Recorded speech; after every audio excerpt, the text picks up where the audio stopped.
호텔까지 픽업하러 온 가이드는 사파리를 진행하는 에이전시인 캐밀리온 사파리스 사무실에서 2박 3일 진행되는 사파리에 대해 브리핑하였고 우리는 간단한 서약서를 작성했습니다. 이번 사파리는 프랑스와 파라과이에서 온 아가씨 그리고 나까지 3명이 동행합니다. 9시 차량은 오늘의 목적지인 세스리엠 캠시트까지 302km를 달리기 시작했습니다. 빈트후크로부터 90km 남쪽 천연 온천으로 유명한 레호보스까지는 포장도로를 달립니다. 여기에서 가이드와 운전사는 2박 3일간 필요한 식재료와 물을 대형 슈퍼쇼프라이트에서 사고 이때 여행자들도 개인적으로 두고 간식과 물을 준비합니다. 대부분 맥주와 안주 그리고 와인 등을 사며 나도 동참했습니다. 여기부터 목적지까지 250km 비포장도로입니다. 자갈길 진동이 그대로 몸으로 전달되는 소위 아프리카 마사지가 시작되었습니다. 언제 습기를 머금었는지 알 수 없는 건조함이 세상을 지배하는 곳으로 뻗어있는 자갈길을 시속 80에서 100km 속도로 달립니다. 그렇게 오후 4시가 되면 오늘의 목적지이면서 2박 3일 스위트홈인 세스림 캠프사이트에 도착합니다. 아카시아 나무 아래 4동의 텐트가 설치되고 해가 질 때까지 휴식 시간이 주어졌으나 바람 불어오는 나무 그늘에 있음에도 좀채 더위는 가시지 않습니다. 해가 저물어 갈 때쯤 캠프사이트로부터 5km 거리에 있는 높이 100m 모래 언덕 일림두니에 올라야 합니다. 이곳에서 겹겹이 이어지는 모래 언덕 위로 저무는 석양을 보기 위해서입니다. 출발 지점에서 정상까지 약 30분, 그러나 오르기 쉽지 않습니다. 고운 모래 언덕에서는 발자국 오르면 반발짝은 미끄러집니다. 함께 출발했던 사파리 동료 중 한 명은 힘든 여정을 견디지 못해 결국 석양을 보지 못했습니다. 이곳에 오르면 끝없이 이어지는 모래 언덕을 볼 수 있습니다. 철분 때문에 붉게 보이는 사막 너머 더 붉게 물드는 석양을 볼 수 있습니다. 여기에서 광활한 사막에서만 느끼는 원초적인 자연의 힘을 경험할 수 있습니다. 사막은 어떻게 만들어졌을까요? 적도 부근에서 습도를 머금은 공기가 상승하면서 저기압대가 만들어지고 이 공기는 응축되는 한편 냉각되면서 비를 만들고 수분을 잃어 건조하게 됩니다. 건조한 공기는 높은 고도에서 극지방 쪽으로 이동하고 북이남이 각 30도 위치인 아열대 지역에서 지표면으로 하강하면서 뜨거워지는데 이에 따라 습도가 더욱 낮아지는 현상이 발생합니다. 이를 아열대 고기압 시스템, 즉 Subtropical High Pressure Systems이라 합니다. 이러한 현상이 발생하는 대표적인 지역은 아프리카의 사하라, 아라비아 남이부를 포함한 칼라하리 호주 등이며 모두가 대규모 사막입니다. 나미부 사막은 이와 함께 또 하나의 요인이 더하고 있는데 나미부 사막 서쪽은 해안을 끼고 있습니다. 여기는 아프리카 남쪽 바다에서 출발하여 앙골라 해안까지 흐르는 차가운 벵겔라 해류가 흐르고 있습니다. 차가운 벵겔라 해류 위를 지나는 공기는 냉각되는데 차가운 공기는 자연스럽게 습기를 머금는 능력이 떨어지고 기온이 높은 내륙으로 이동하면 더 건조해지는 현상이 발생합니다. 결국 나미부 사막은 건조한 환경을 만드는 아열대 고기압 시스템과 벵겔라 해류 때문에 만들어진 건조한 공기가 서로 상승작용하여 어느 지역보다 건조한 지역이 된 것입니다. 나미부 사막은 남북으로 길이 2,000km 폭 50에서 160km 달하며 면적은 8만 1,000평방킬로미터로 남한 면적 10만 평방킬로미터보다 조금 작은 크기입니다. 연간 평균 강수량이 약 10mm 미만이지만 때로는 홍수가 나기도 한다는데 믿을 수 없겠지만 사실입니다. 2006년과 2011년 홍수가 발생하여 소스스블레이가 물로 가득 찼습니다. 엘림둔에서 캠프로 돌아오니 가이드 시몬이 저녁을 준비해 놓았습니다. 샐러드와 마늘빵 소시지 그리고 종류를 알 수 없는 스테이크. 기대 가득하여 나이프로 스테이크를 썰었으나 도대체 썰리지 않습니다.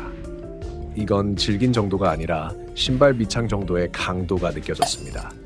내 기준으로는 사람이 먹을 수 없는 것입니다. 가이드에게 무슨 종류의 스테이크냐고 물었더니 아프리카 쇠고기랍니다. 내가 혹시 야생 소를 잡아온 것 아니냐? 즐겨서 썰리지 않는다고 물었더니 아프리카 스타일 스테이크라며 아무 일 아닌 듯 답변했습니다. 하지만 나를 제외한 모두는 모두 맛있게 먹더군요. 나중에서야 알았는데 제부라는 종류의 쇠고기로 거의 야생 상태로 방목하는 소이기에 즐겨서 오랫동안 푹 끓이는 요리에 적합하다고 합니다. 그럼에도 불구하고 동료들과 맥주 와인을 곁들여 각자가 살아온 세상 이야기를 하느라 피곤한 줄 몰랐습니다. 하지만 일찍 자야 합니다. 왜냐하면 다음날 새벽 일출 명소인 던 45에 올라야 합니다. 그런데 낮부터 텐트 부근을 서성대는 놈이 있었습니다. 오릭스 게젤라이라는 야생 영양으로 현지에서는 잼스복이라고 불립니다. 이 놈은 보통 키가 1.2m 정도이고 몸무게가 180에서 240kg이며 날카로운 85cm가량의 뿔을 가지고 있습니다. 가이드는 캠프에 별도의 울타리가 없기에 야생 오릭스가 텐트 주변에 자주 나타나지만 해를 끼치지는 않는다. 하지만 야생동물인 만큼 지나치게 가까이 가지 말라고 주의를 주었습니다. 특히 심야에 떨어진 아카시아 열매를 먹기 위해 텐트 주변에 나타나도 놀라지 말라고 했는데 이놈이 진짜 새벽 2시에 자고 있는 텐트 옆까지 와서 열매를 먹는 것 아닙니까? 영상에서 보이지요? 텐트 바로 옆에까지 와서 앞발로 텐트를 북북 긁다가 간 놈입니다. 텐트 문을 살짝 열고 플래시를 얼굴 정면에 비추는데 놀라지도 않았습니다. 빈투크에는 사막 사파리를 진행하는 에이전시가 많습니다. 하지만 대부분 2인 이상 경우에만 예약을 접수하며 숙소 수준에 따라 가격 또한 들쑥날쑥합니다.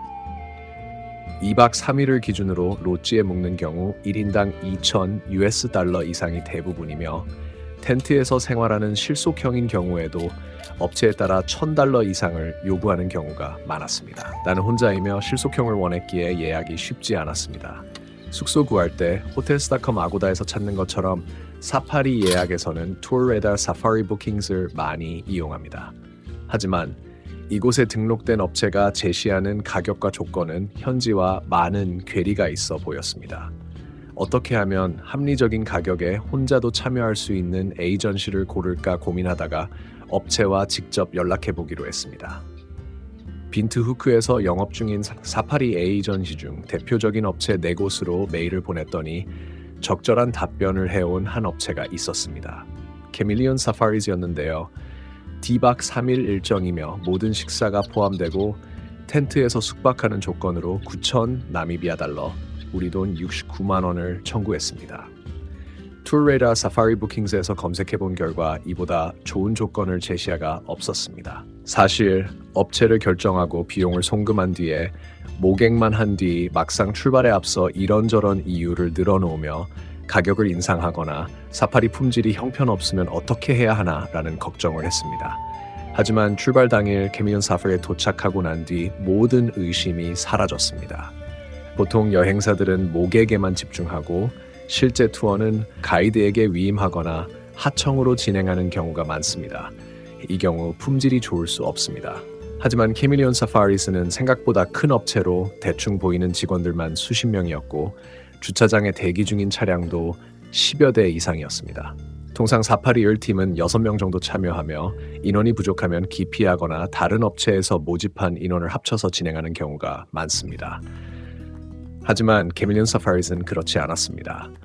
참여자가 3명에 불과함에도 가이드와 운전사는 성심껏 사파리를 진행했고 내내 행복한 시간을 만들어 주었습니다. 내가 나미비아를 긍정적으로 평가하게 된 가장 큰 이유가 바로 가이드들의 성실함 때문이었습니다.